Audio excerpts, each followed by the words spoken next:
Dolphins Central.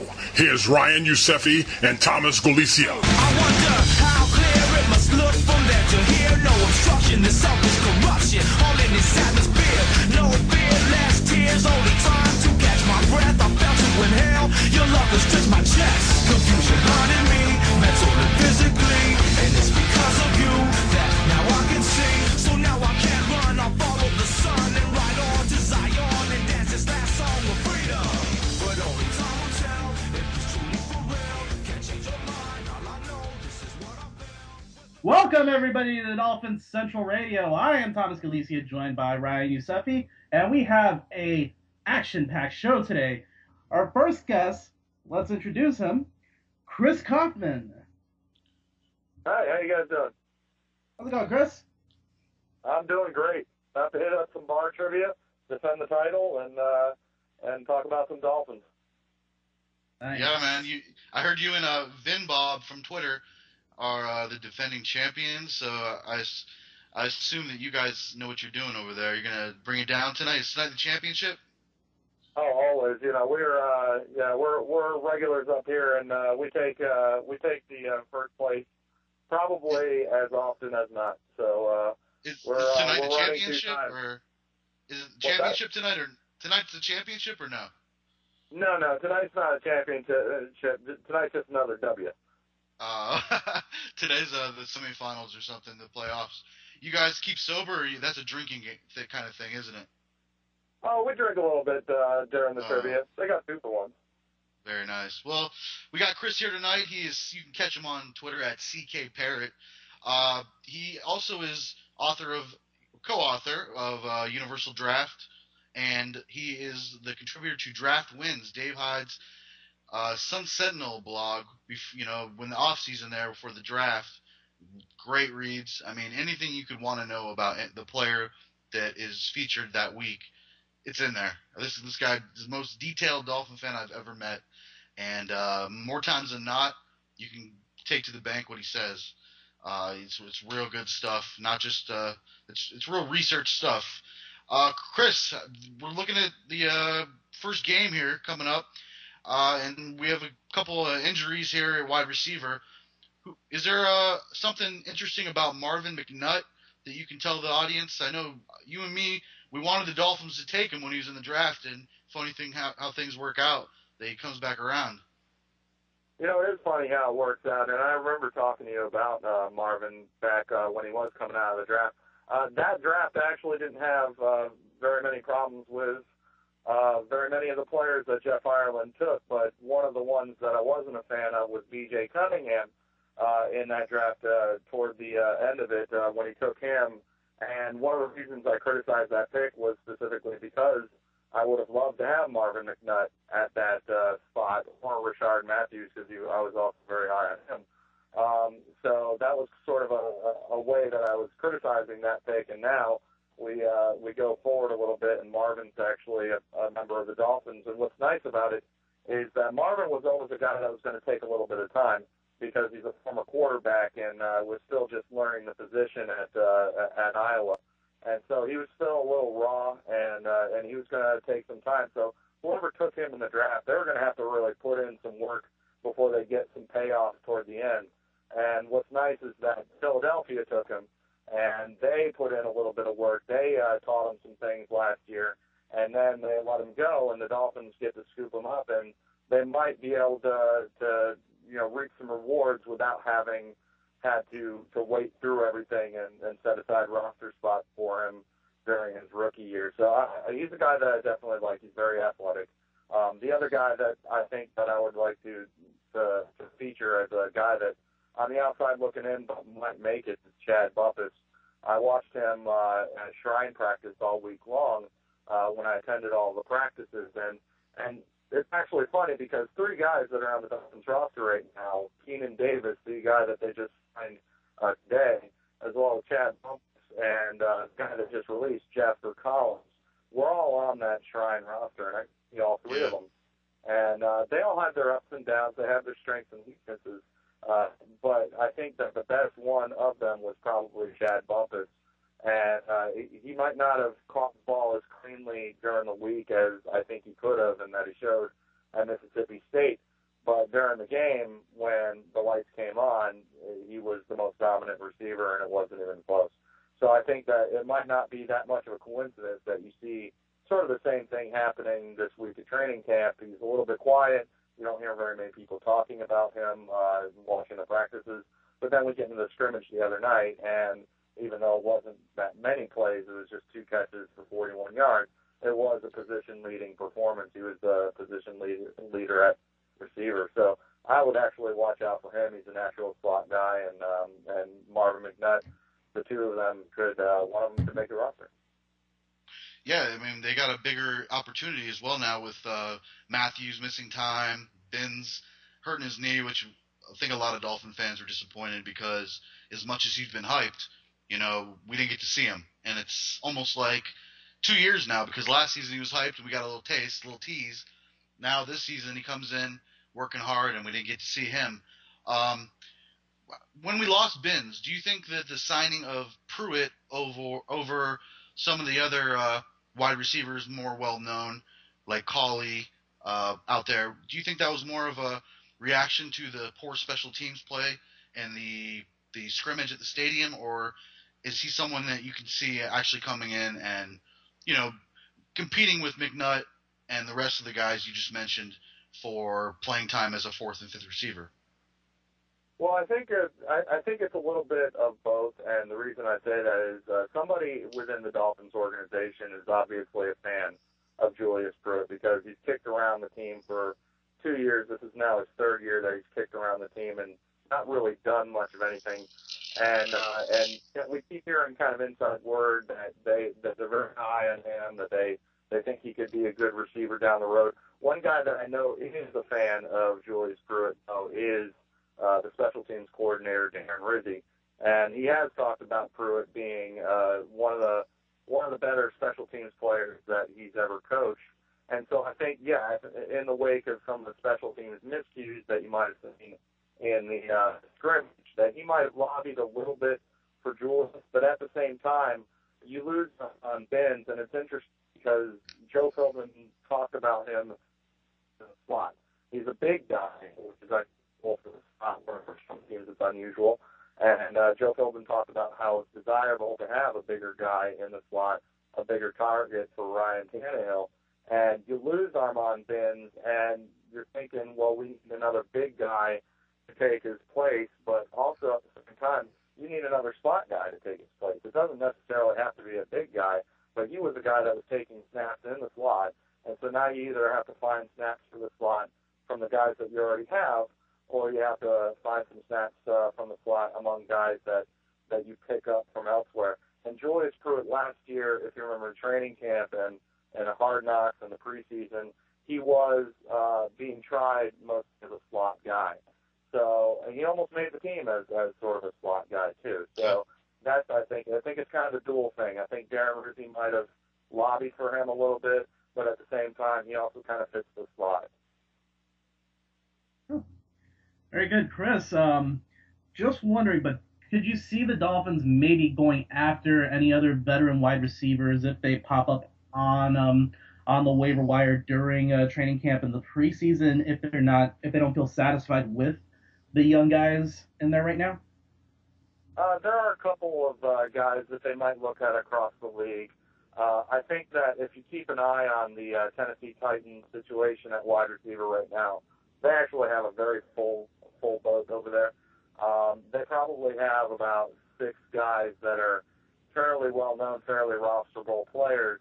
And one of the guys that we've heard some kind of inside whispering, nothing substantiated, about the Dolphins being perhaps interested in the past is Nate Washington. And so if he finds himself on sort of the outside looking in Tennessee, and the Dolphins still are having trouble at that position, say, for instance, Rashard Matthews is not coming back as quickly as they would like him to, or one of the young guys just really isn't stepping up, any one of these young guys could go and get into the preseason games with all these expectations that they'll do well and then just fall flat on their faces. That could happen to Marvin McNutt. It could happen to Chad Buffett. It could happen to anybody. If that happens and the Dolphins are still not getting anything from Matthews and they're a little worried about that 4 and 5, and you see somebody from the Tennessee Titans like Nate Washington get dropped, I think that you could see Jeff Ireland pull the trigger on him. Now, another outside of the wide receivers, another area on offense where the team has seemed to struggle during training camp, and something that I noticed during the scrimmage on Monday was the offensive line. They seem to be scrambling players around, sort of shifting them. You know, I've seen Incognito play right guard instead of left guard, Pouncey play right guard instead of center, and they've even tried Samuda. And you know, that's obviously because of the injuries, not only to John Jerry, but also to Lance Lewis. And they still can't seem to find a way to really win any battles, blocking-wise, against the Dolphins' defensive line. Now, is it because the Dolphins' offensive line is that bad, or is Miami's front line on defense that good? Because that's another thing I've heard. I think that the Miami defensive line, especially in the interior, is really good. And I think that could be why you see some of the interior guys having a little trouble. But at the same time, that interior of the line, as they're shifting things all around and they're trying all kinds of different combinations, it's never a good sign. You always want the team to know what it's doing right there and not be stuck in experimentation mode. And so to that point, I would look at down the road if things are still not working out there. They have actually played around with or tried out Brandon Moore, formerly of the Jets. He's a guard. He's a veteran. He's an older guy. He knows what he's doing. He knows what he's doing in that scheme, even though he's not the most mobile guy. At this point, they might be searching for competence a little bit rather than mobility. So if Lance Lewis's knee is not helping him push for a start job, or they're still having a little trouble with Samuda, or Dallas Thomas is not stepping up, then they could look at somebody like a Brandon Moore. But I think the interior of the defensive line is very good, and so I would have to see it in the preseason games, these guys struggling and not being able to pass protect for Ryan Tannehill before I start to be convinced that way. The one where I think that, it's kind of back and forth is Dolphins versus Dolphins crime.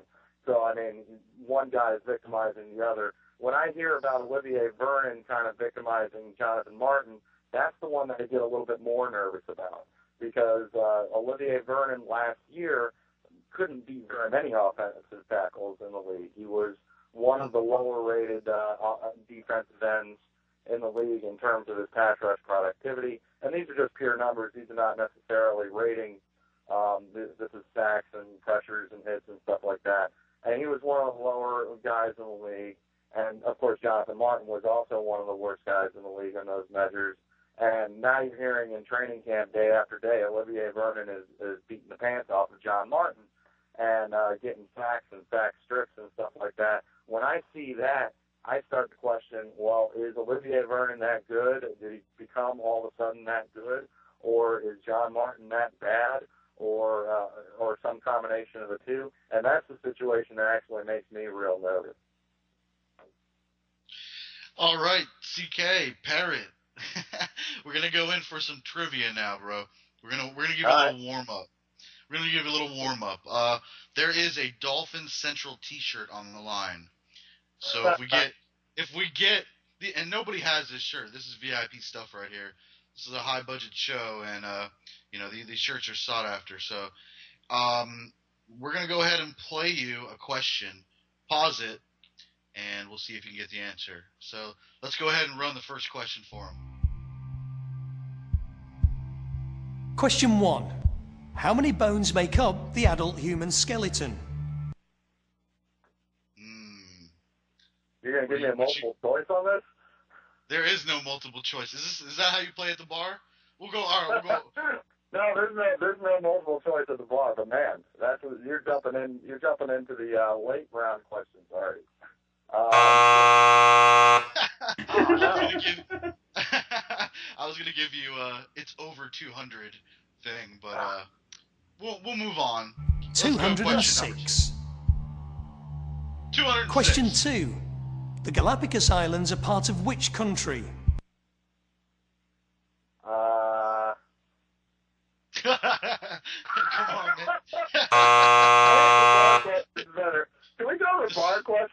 to ask me, like, how many Ecuador. months in the year there are. Question 3. Which Beatles single gave its name to the John Lennon Memorial Garden in Central Park?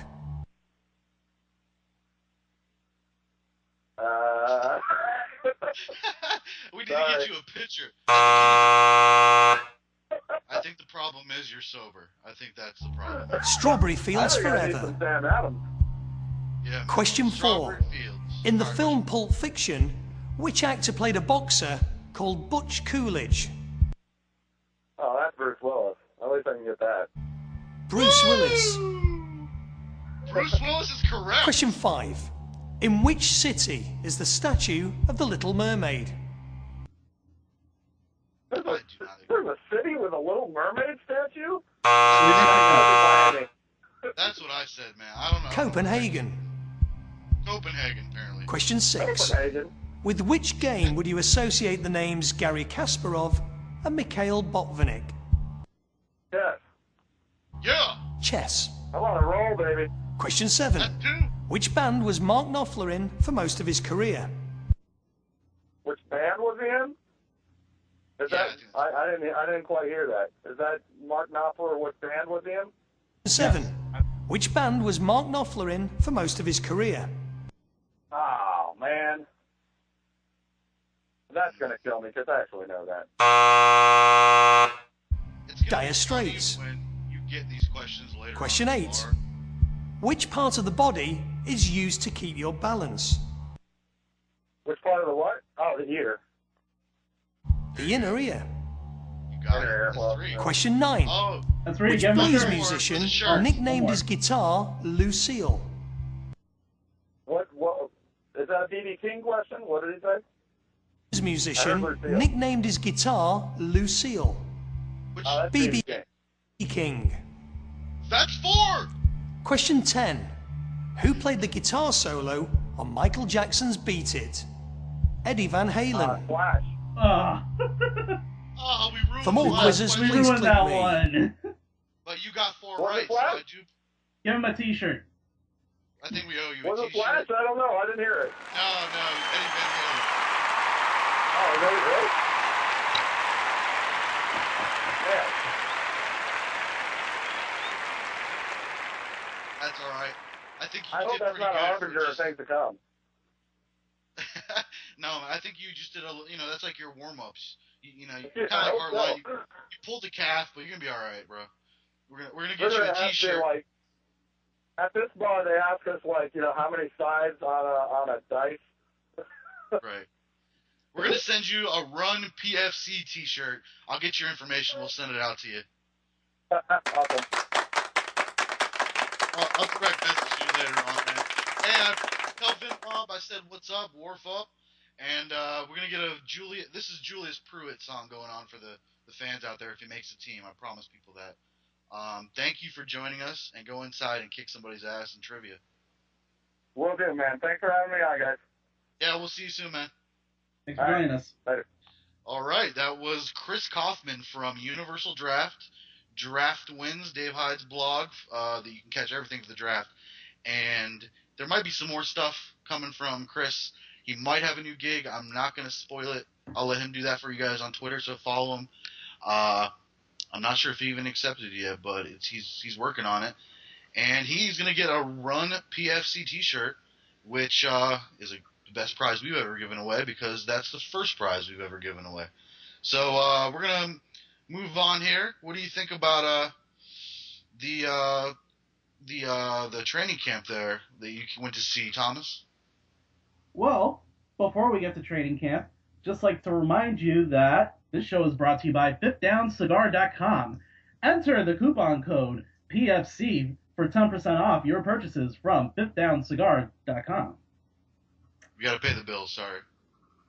That's okay. And speaking of training camp, though, as you brought up earlier, all I really saw was the scrimmage on Monday, and I love the turnout. Actually, posted pictures of the turnout on my Instagram and of the line outside on Vine. I saw your Vine, yeah. Yeah, you saw the line. Actually, I had pictures of two lines. One of the lines I got accidentally because I was just trying to get a picture of the Marino statue, but that was the line going into Section G, which was the club level. General admission, that was the other line that I showed. And there were about 22,000 plus people there, and it was pretty impressive. There were some sarcastic cheers, mainly for Michael Agnew. Well, the turnout was impressive because not only did they draw about 15,000 more fans than they did last year for a Saturday practice, but just not too far down the turnpike, there was an actual real baseball game going on against a New York team, and they got more fans than that actual sporting event. So that's impressive. In fairness, though, this actual sporting event was the Miami Marlins, and the New York baseball team was the Mets. It's a disclaimer, but still, it could have been MLS soccer. It doesn't matter. It was real, and this was let's just say the star of this practice was a guy named Marvin McNutt, and another guy who we had never heard, didn't even know was on the team before that practice. So that was impressive by the fans. I think that was the first sign that a lot of people are into this team this season. So that was good to see. Who impressed you the most in that practice out of everyone? Well, yes, Marvin McNutt. He actually saw him catch a ball that there is no way anyone should have caught that. It was from Pat Devlin, and it was actually grazing the grass. That's what it looked like. It was about to graze the grass. But then McNutt somehow he reached his hands down and he was able to grab it, and he even picked up about 2 or 3 yards after the catch. Daniel Thomas was actually very impressive as well. Oof. And a lot of audience. I feel like I actually like what I saw. I actually like what I saw from him, especially catching passes out of the backfield. Okay. He even caught a touchdown. Really? Actually, he caught the pass and ran about 5 or 6 yards in for the touchdown. I posted a video of that on Instagram as well. I had really good seats, by the way. I was in section 134, which I'm sure you know is the corner of the East End zone, and that's where they were actually doing their red zone drills. So, so I was right in the middle of that. I saw Brandon Gibson's drop. Brandon Gibson's hands are, you know. What'd you think about? What'd you say? Go ahead. Brandon Gibson's hands.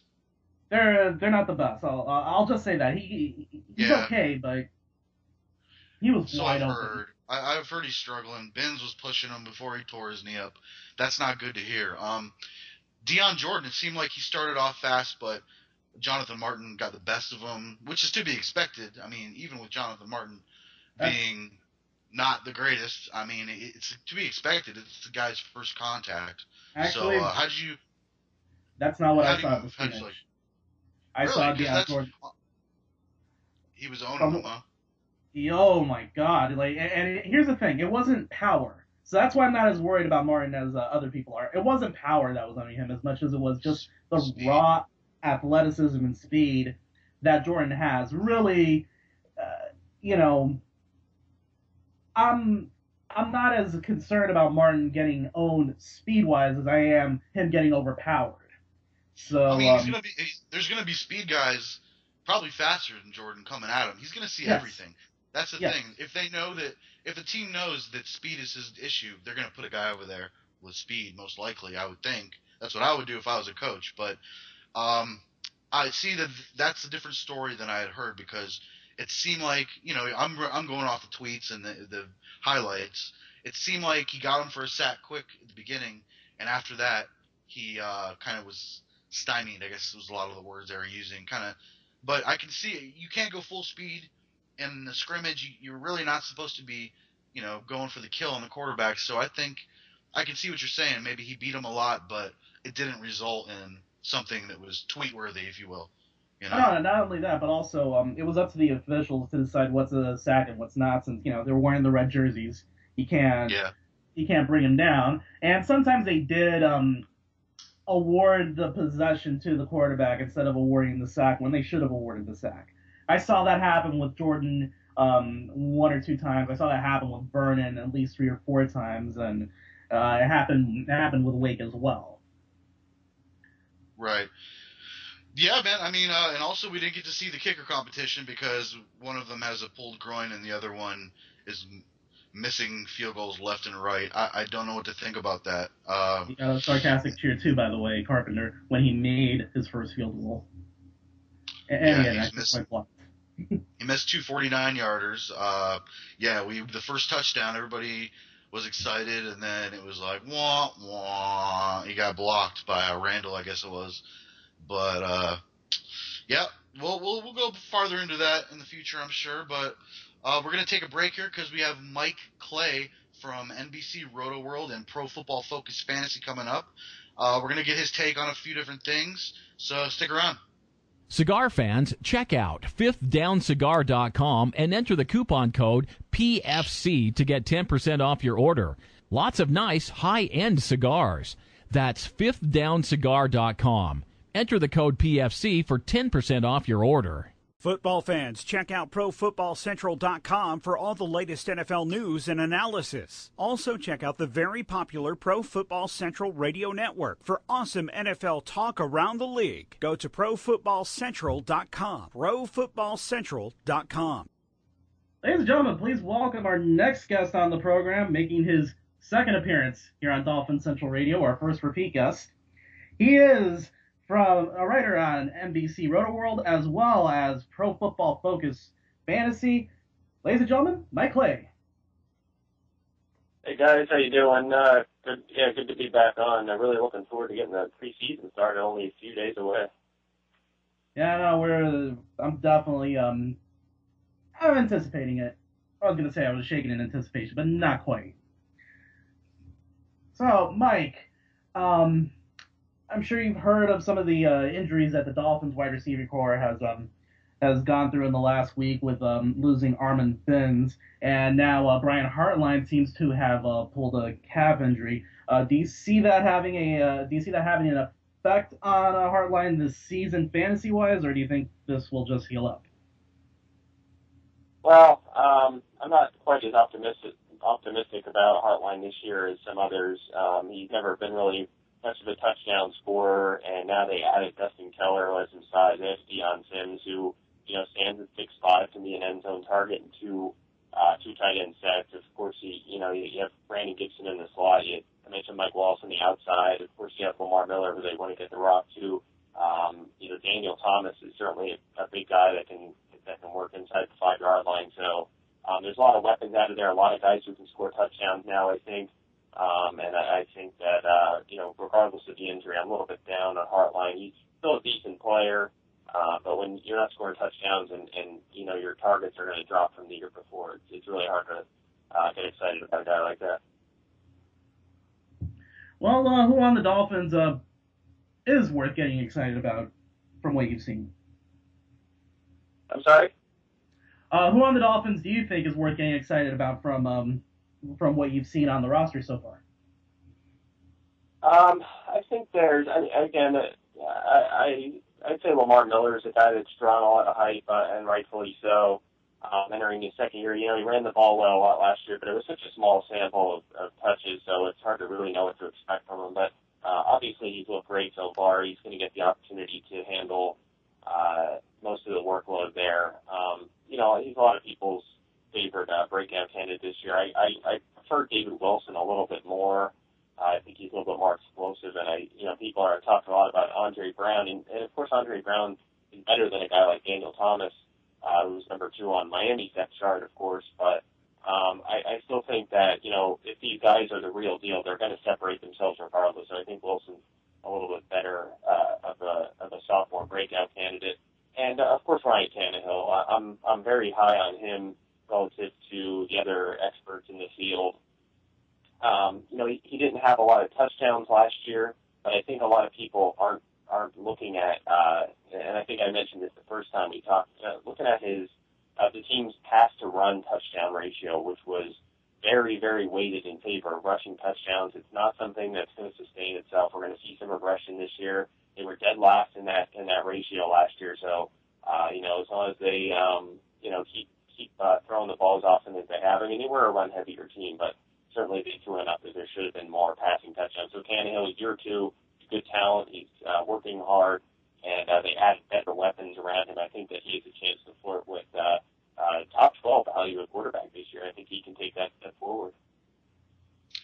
Hey, Mike, thanks for joining us. This is Ryan. I did my first mock fantasy last night. I saw you guys did your big one there, maybe the first one over at ProFootballFocus, was it?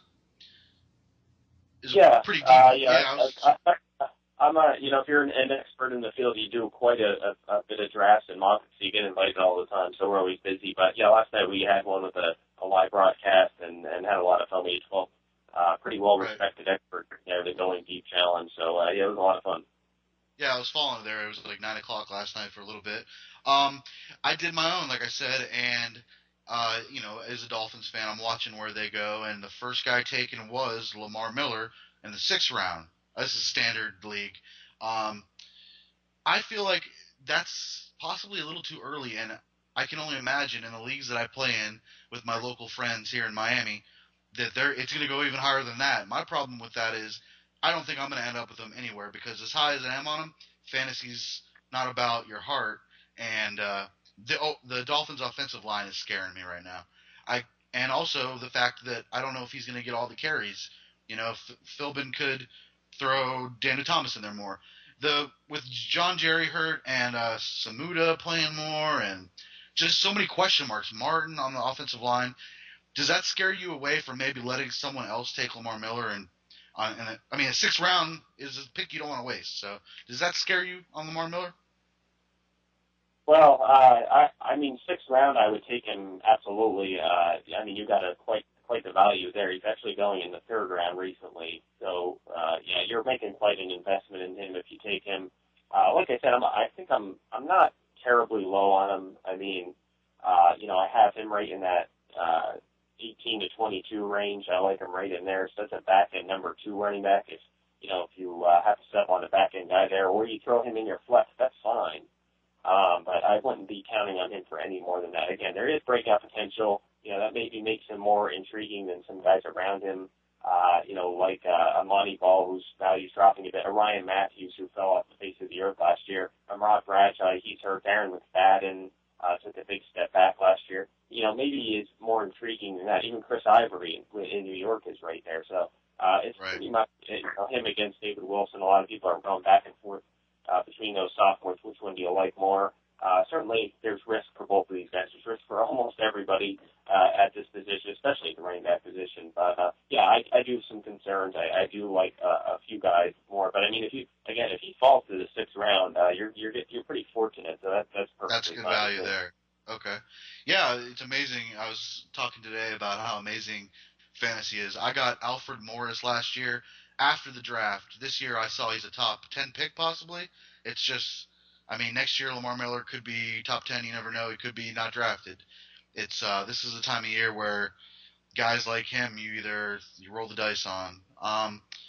When it comes to the injuries the Dolphins are having at wide receiver, it's amazing how we're bragging about their strength. The Heartline's going on NFL Network saying they have the best wide receiver core in the NFC East, and now we're already worried. We haven't even played one of our amazing 5 preseason games. Somehow they're playing 5, but I see it all coming back to maybe Dustin Keller being more valuable in fantasy. Where do you think he's moved up a little bit with the worries? Because there's so much unknown on the Dolphins. I feel like he's maybe unknown, that he's not going to be a star, but he's something you could count on late in the draft. Most leagues I don't usually draft a 2nd tight end unless I'm a little weak there. I've been kind of targeting Gronkowski or Graham early this year. I like them where they're going. So in that case, I usually don't even bother with the 2nd tight end. But I have Keller at around 20th, right in that range. I think that he's certainly a candidate to catch 50 balls, and he should have 600 yards, 3 or 4 touchdowns. It's a pretty conservative estimate. But there's a chance for more. You mentioned the injuries at wide receiver, and we don't really know where the red zone targets are going to go. Again, I mentioned Deion Sims before. He's a big boy. They might want to bring him in and get him a handful of touchdown opportunity. But you just look at the size of their targets here. You have all the wide receivers are right around 200 pounds.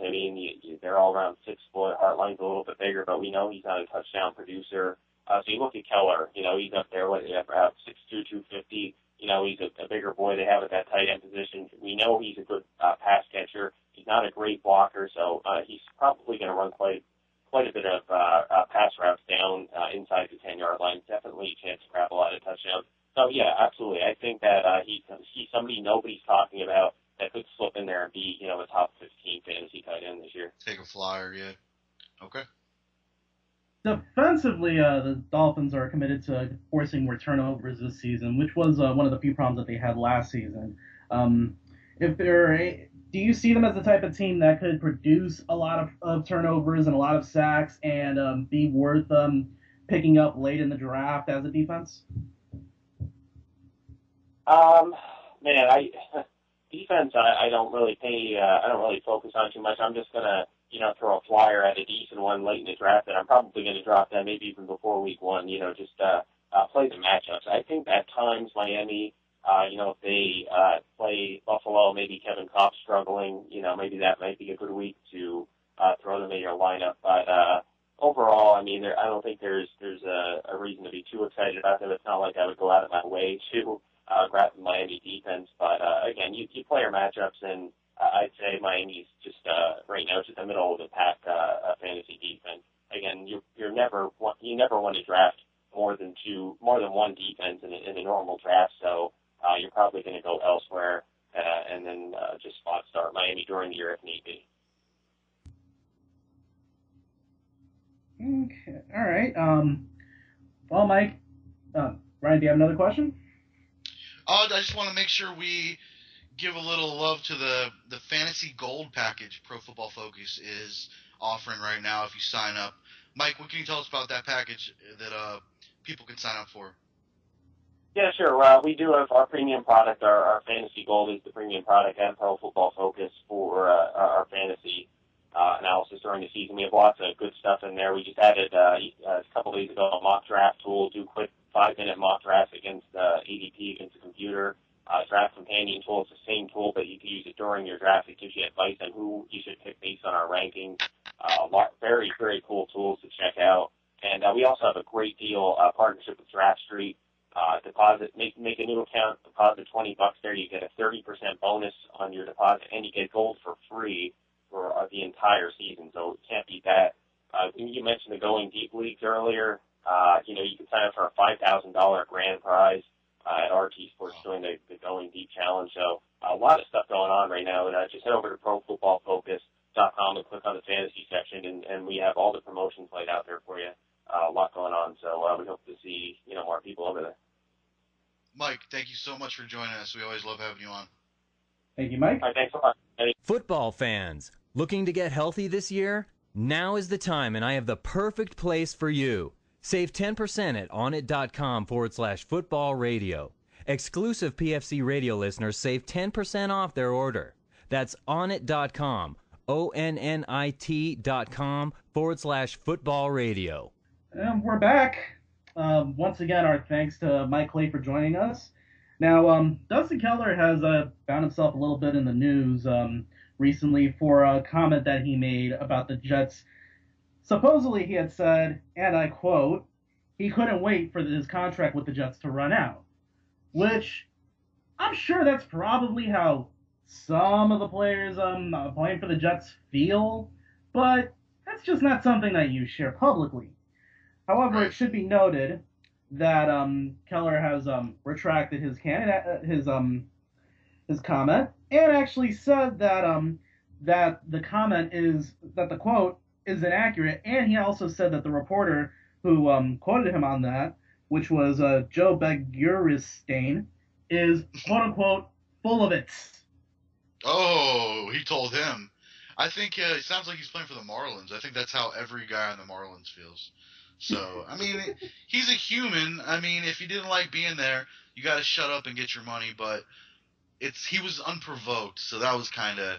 I know we're rivals. You switched. It's not like it's a big rivalry. It's not the Red Sox and the Yankees, but you're on the other side now. You're on the good guys' side, if I might say. But don't act like the bad guys. Yeah, man, we're classy in Miami. Nah. But I think maybe save stuff like that for later. The Jets are hurting right now, and they didn't really do anything to you. And now's not the time for that. Coming off the Pouncy stuff, we don't need any more stuff in the news where it's not about football. So I don't know. I kind of looked at it and I went, huh, that's funny. I can't believe you said that, and I forgot about it. But Actually, apparently some people. Go ahead. Speaking of Pouncey, actually, his brother Marquise, who plays for the Steelers, actually said that Mike wanted to apologize, but it was the Dolphins that didn't let him. That's so Dolphins. That's yeah. I don't know. There's people that we don't even know their names that apparently make these shots because Mike D leaves, same kind of stuff. Brandon Marshall comes here and he's introduced at a hotel. Like, they just somebody doesn't get it when it comes to relations. There's a disconnect there because let the guy talk. He made a mistake. He was stupid. Nobody, he's not the first person to make a mistake, and it wasn't even that big a deal. He didn't get a DUI. It was just a hat. He could say, I'm sorry, and that's it. We would all forget about it. But by him denying it, denying talking about it, and all that stuff, and now coming out, now his brother making things worse, it's just more talked about. It's going to go away, but it's just not a good look. That was not a good look for us. It seems like ever since Stephen Ross bought this team, the Dolphins cannot go an offseason without snafus like this that come from the front office. And the funny thing is, they had a very good offseason in terms of acquiring the players that they wanted to acquire, making a big splash both in free agency and in the draft. We should be talking about what's going on the field. However, instead, there's also Stephen Ross versus Will Weatherford from earlier from the stadium deal that's getting talked about, and Stephen Ross forming all these political action committees, and now Pouncey with that hat. Can the Dolphins just focus on football? Right, and I think how the players get tired of training camp. It gets hot, and there's still a month of training camp left, amazingly, and 5 preseason games, 300 minutes of fake football we got coming. People are just going to get sick of it, and they want to talk about football, or they're sick of talking about fake football, and they're going to harp on this stuff. So it's just better off. Like, fans aren't stupid. I wish the Dolphins would stop acting like fans are stupid, treating us like children, keeping things away from us. Like, in the day of Twitter and the day of everything else, we know about it, and we're going to know about it if we don't. The beginning, Stephen Ross didn't think anybody was going to know about him going to interview Harbaugh. Like, people can't figure that out, and there's nobody at the airport, or nobody has a cell phone. Like, being upfront. Everybody's. I don't know what that was, but we'll roll. Basically, I just think the Dolphins need to stop treating us like we're stupid children and just tell us like it is. People make mistakes. Just tell us. Sure. And I hope the Dolphins remember, if they need any help finding their way in terms of how to relate to the fans, there's a first-class organization that also plays in South Florida. Right. And it's pretty easy to figure out which one it is. Right, and I understand things like the Heat don't talk about injuries. That's fine. That's a team policy. Lots of teams do that. But when it comes to personal relations and just random crap that comes up, they seem to botch it every time and make it worse. There's just some people in life that make things worse when they don't make it better. They just make it worse. The Dolphins are that guy, and yes. I think they're gonna, just don't talk. Just don't talk. Pouncey's an adult. He made a mistake, and his twin brother, that's gone. I bet you the Steelers aren't talking about that anymore. And really, Dolphin fans are gonna forget this Hernandez thing. It's forgotten. It's just like you forgive, but you never forget, and it's just like another dumb thing. Like, let the guy apologize, but it's over. Let's play football. It'll be forgotten. Let's focus on football. Yeah. Sunday there is something. There's a game. There's a football, and there's guys. I'm not really sure what we're gonna see. There's no Romo. I guarantee. I don't think that we're gonna see Hartline. I don't think we're gonna see. I don't know. Apparently Wallace is banged up or something. I feel like they're lying to us on that, and he's not. They wouldn't answer questions of why he didn't play, because they won't talk about injuries. And they had the Dolphins PR guy ask Philbin questions after the scrimmage. They wouldn't let the media talk to him, which is weird. The only reason that, from what I know, that anyone could tell that Hartline's calf was hurt was because the trainers were working on his calf. Right, but what about Wallace? I haven't heard any. I mean, I heard that he was banged up. Through a source, I think, that told Armando Salguero, I heard him speaking on 560, that someone told him that he's banged up, but they're not sure because, they were saying, another example, these fans are excited. We just got a top wide receiver. They want to see him play. 22,000 people come out to the stadium, and you don't play him. That's just another example. Play him a couple plays. Like, we don't expect him to go out there and run 70-yard goes, but put him in the – people are wearing his jersey. They just bought it. Put him in. There's no – it's almost like you went to practice and it rained and, and all of a sudden there's no practice. That always sucked. Before the bubble, that sucked. So it's just bad looks left and right, but And let me tell you, that place would have popped. Even if there would have just been a little 5-yard route, then, Tannehill connects with Wallace. The place would have popped. Yeah, I get it. There's five, like I said, there's 5 games still. I'm sure he's going to get in, but I wouldn't expect to see much on Sunday. But I don't care. I want to see those colors on my TV. I want to see Dolphins, Cowboys. I want to, it's back. No more Sundays without football. Fake or not, no more Sundays without football. And we got a rarity on Sunday, something that, which is the Dolphins actually on Sunday Night Football with Al Michaels and Chris Collinsworth calling the game. Wow. Yeah, it's a game that doesn't count, but believe it or not, that's the first time since 2010, I believe, that we got Al and Chris. Really? I had not heard about that, and I'm not that excited, really. No, but it's better than I'm going to tell you, it's better than Bob Greasy and those guys on the preseason stuff. I think they were losing it there at the end. I think they replaced Dick Stockton with Just Algiers. Yeah, they did. So, yeah, anything you're looking for in particular? What's the biggest thing you're looking for to take from Sunday's game, whether it be from one player or just an overall thing? Overall, I'm going to be looking at the offensive line and the fringe wide receivers. I know that Moore and Devlin are going to get the majority of the plays, especially Devlin. Right. So, obviously I'm not going to be too worried about, the quarterback play, but definitely the offensive line, see what they do there, and definitely from the fringe wide receivers. And, other than that, there's really not much to look at because, by the time we're halfway into the second quarter, most of the players that you see on the field for both teams are not going to be players you're going to see in a Dolphins uniform this year. Yeah, especially this one. We're playing before anybody else. Yeah, like you said, deep into the first quarter, you're probably going to be not seeing too many, even second teamers possibly. But yeah. So this is a game, special teams doesn't go too deep, so that it kind of is what it is at some point. So that might be something to watch. I'm not sure how much Lamar Miller gets, but I'm excited just to see Lamar Miller. I see all the prep he's done. I read all the articles. I hear all the hype. I just want to see him against another team a couple of plays. So that'll be exciting. Definitely. Yes, sir. All right. Well, I think we had a pretty good show today. We had Chris Kouffman and we had Mike Clay from NBC, and we debuted a new segment. The Dolphins Central Trivia. So that was fun. And I guess we'll wrap it up here. Thomas, anything you want to tell the viewers or the listeners before we go?